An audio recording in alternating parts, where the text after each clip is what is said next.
Hindi po ako sumasali para makipagkarera. How I end up, I dedicate this run for you dun sa mga wala pang sakit. Kaya na sana malayo kayo, na sana hindi nyo maranasan, hindi kayo makapag-suffer, hindi kayo maka-experience kung ano man yung nararanasan ng mga taong may cancer, kahit yung kapamilya ng may taong may cancer. 2014, I started running para sa sarili ko kasi mataba ako. I know meron kaming history ng diabetes. 2017, that's the time na na-diagnose yung kapatid ko sa cancer. So, I started running for a miracle.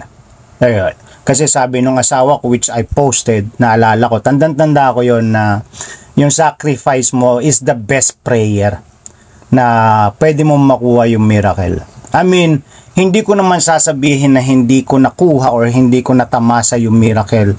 But all I can say is namaya pa yung ate ko, 2020. So I started changing ulit yung dahilan ng pagtakbo ko. So 2020, doon ko na-realize na sorry to say this, but ito lang naman yung napag-isip-isip ko, ito lang yung para sa akin. Biruin mo, I don't care dun sa halaga ng ginastos namin para sa chemotherapy niya. But the question is, kung ano man yung gamot natin ngayon para sa cancer, is that the real cure? Diba? Ayoko magsalita or magsabi pa ng kung ano pa man. But again and again, I'm saying this, I know professionals are doing their best para mahanap kagad yung tamang lunas para sa sakit na ito. Pero ang tanong ko lang, how soon?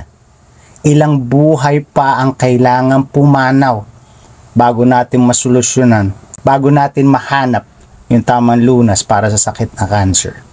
I don't wanna say anything else other than that. You do your research. I know you have an idea what I'm talking about, kung ano yung sinasabi ko dito. But syempre, sabi ko nga, hindi ako professional. Kaya naman, I'm doing my part. Dahil ito lang yung alam kong kaya kong gawin. Alam mo yun, but at least, I'm doing something. And now, 2023, it's for you. It's for you. Kasi ayoko na, parang gusto ko na tuldukan na natin. Sana wala nang maging kasunod.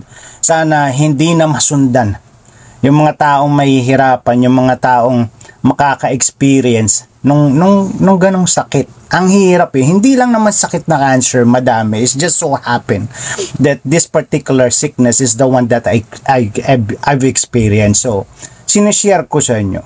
I mean, if you have something else, yeah, lahat naman tayo, yun ay pagdadasal natin.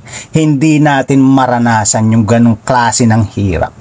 Ang hirap, tol eh. And then all of a sudden, this one cancer patient, kaibigan ko masasabi, kaibigan ko matatawag.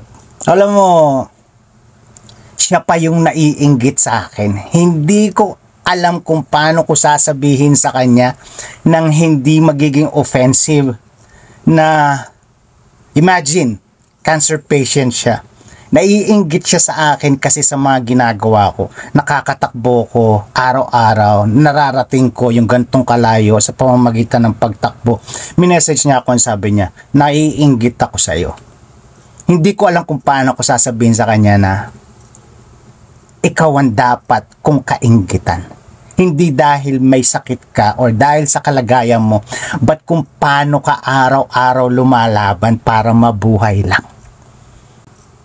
Kaya nga ulitin ko, ikaw, babangon lang, magtitimpla lang ng kape, gagawa lang ng almusal at agahan, nagrereklamo ka pa sa buhay. Fight the big C. Maraming salamat po.